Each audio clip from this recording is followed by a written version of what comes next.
কি হ'ল এতিয়া আমি শেহতীয়াকৈ এটা কথা গম পাইছোঁ যে কোৰ্টৰ পৰা যিহেতু এটা যিটো অৰ্ডাৰ আহিছে সেই অৰ্ডাৰটো মানে কি নীতিকেশ দাসৰ যিজন হত্যাত অভিযুক্ত পংখী হত্যা তেখেতৰ বেইল পিটিশ্যন কেঞ্চেল কৰা হৈছে সেইটো এটা কথা।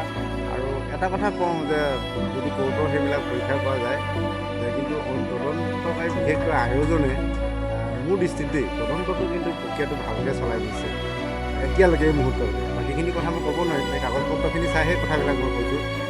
আৰু এটা কথা মই আমাৰ আচলতে আপোনালোকৰ সংবাদ মাধ্যম তেওঁলোকৰ মানে পংখী হত্যাকাণ্ডত জড়িত প্ৰতিটো কথাই পোহৰলৈ আহিব লাগে, যিয়ে নহওক লাগে, যি ব্যক্তি জড়িত আছে, যিসকল জড়িত আছে প্ৰতিজন ব্যক্তিয়ে মানে শাস্তি পাব লাগে আৰু তেওঁলোকক আদালতৰ কাঠগড়াত তুলিব লাগে। আমাৰ কথা হ'ল, আমাৰ ৰাইজৰ কথা হ'ল এই সমগ্ৰ নিৰাই পানীডিং অঞ্চল বা ডিমৌ শিৱসাগৰবাসী ৰাইজৰ এইটো দাবী প্ৰশাসনৰ ওচৰত। মই আপোনালোকক কি ক'ম, মই এজন দুৰ্ভগীয়া পিতৃ। মোৰ ছোৱালীজনী প্ৰতিভাৰ কথা আপোনালোকেতো গম পাইছিলেই। মই এটাই অনুৰোধ জনাওঁ, তাৰ পৰকীয়া প্ৰেমৰ কাৰণে মোৰ ছোৱালীজনীক হেৰুৱাবলগীয়া হ'ল। আৰু তাৰ পৰকীয়া প্ৰেমৰ কাৰণে এই যিগৰাকী গায়িকা নীলাম নিতা নেকি এইগৰাকী ঘৰত লেট্ৰিন বাথৰুম বনাই দিয়া কথাটো আমি এতিয়া গম পাইছোঁ। আৰু সেইটো কাৰণে তাই কাজিয়া হৈছিলে বুলি আমালৈ ফোন কৰিছিলে। তৃতীয়তে তাইকো আইনৰ আওতালৈ আনিব লাগে আৰক্ষী প্ৰশাসনে। আৰু ইয়াত কি ক'ম মই বেলেগে যে মোৰ পংখীজনীৰ গতে ভৱিষ্যতৰ পংখীসকলেও যাতে এনেকৈ কাৰোবাক ভাল পায় ঘৰত মই ইয়ালৈকে বিয়া সোমাম বুলি কৈ বিয়া সোমাই গৈ নিজৰ জীৱনটো চমুতে সামৰণি নেমাৰে আৰু।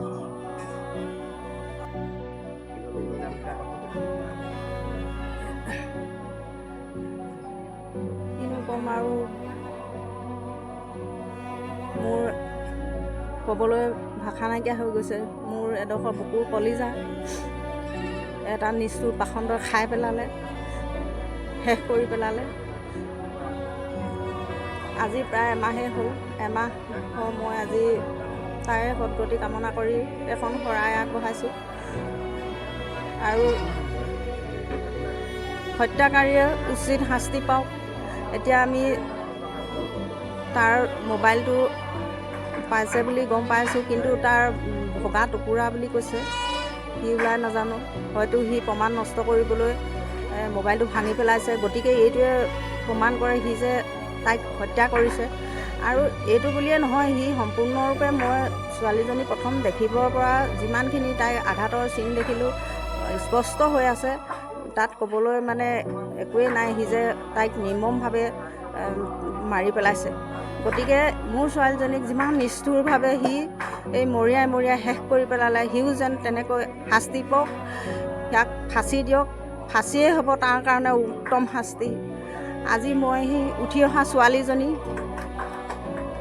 কিমান সপোন এটা বুকুত লৈ মই ডাঙৰ কৰিছিলোঁ, তাক মই খাই পেলাবলৈ দিয়া নাছিলোঁ।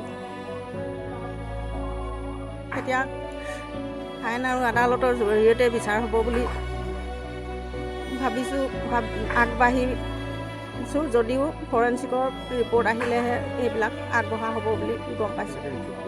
ফৰেঞ্চিকৰ ৰিপৰ্ট আমি নাই পোৱা। আজি আমাৰ কাৰণে এটা অতি দুখৰ কথা। আপোনালোক সকলোৱে জানে যে আমাৰ এগৰাকী অতি প্ৰতিভাৱান যুৱতী, আমাৰ নিতাই অঞ্চলৰ ডিমৌ অঞ্চলৰ শিৱসাগৰৰ এগৰাকী প্ৰতিভাৱান যুৱতী পংখী সন্দিকৈৰ হত্যা কৰা হ'ল। আজি এই দিনটোত আমি পংখী সন্দিকৈৰ জীৱনত যেনেধৰণে বিভিন্ন প্ৰতিভাবিলাকৰ লগত তেওঁ জড়িত হৈ আছিল, এই কথাবিলাকৰ জৰিয়তে আমি আজি পংখী সন্দিকৈৰ স্মৃতিবিলাক আমি সোঁৱৰিছোঁ। তাৰ লগতে আমি সংকল্প লৈছোঁ যে পংখী সন্দিকৈক যিগৰাকী নীতিকেশ দাসে হত্যা কৰিছে, কাৰণ যদিও আত্মহত্যাৰ ৰূপ দিবলৈ চেষ্টা কৰিছে, বৰ্তমান আমি প্ৰাথমিক তদন্ততে প্ৰমাণ হৈছে যে এয়া এক হত্যাকাণ্ড। আৰু এই হত্যাকাণ্ডৰ লগত জড়িত নীতিকেশ দাস আৰু লগতে এই পৰিকল্পনাত জড়িত প্ৰতিগৰাকী ব্যক্তিয়ে যাতে দৃষ্টান্তমূলক শাস্তি পায়। এগৰাকী যুৱ প্ৰতিনিধি হিচাপে আমি সদায় কৈ আহিছোঁ যে আমাৰ যুৱ প্ৰজন্মৰ স্বাৰ্থ সুৰক্ষিত হ'ব লাগিব। আমাৰ নাৰীসকলে উচিত মৰ্যাদা পাব লাগিব। যিটো সময়ত আজি আমাৰ বিভিন্ন সময়ত আমি শ্লোগান শুনো যে বেটি বাচাও বেটি পঢ়াও, কিন্তু বেটি বাচাও বেটি পঢ়াও এই শ্লোগানটো কেৱল শ্লোগান হৈ আছে। সেইকাৰণে আমি কৈছোঁ আমি আইনসংগতভাৱে আজিৰে পৰা আমি শেষ পৰ্যায়লৈকে যুঁজ দিম বুলি আমি সংকল্প লৈছোঁ। আৰু এই সন্দৰ্ভত মই আকৌ কওঁ যে আমি গুৱাহাটী উচ্চ ন্যায়ালয়ৰ কেইবাগৰাকী অধিবক্তাৰ লগত বৰ্তমান সময়ত প্ৰাথমিক যিবিলাক কথা বতৰা, এই কথা বতৰাবিলাক আমি পাতি আৰু প্ৰাথমিক যিখিনি কাম, এই কামখিনি আমি সম্পূৰ্ণ কৰিছোঁ। আৰু ইয়াৰ পাছৰ পৰ্যায়ত আমি কেনেধৰণে আমি আগবাঢ়িব লাগিব, সেই ধৰণে আগবাঢ়িবৰ কাৰণে আমি প্ৰস্তুতি চলাইছোঁ।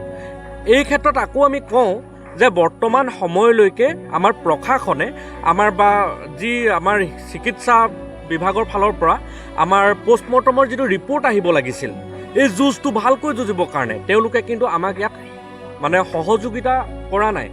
আমি আশা কৰোঁ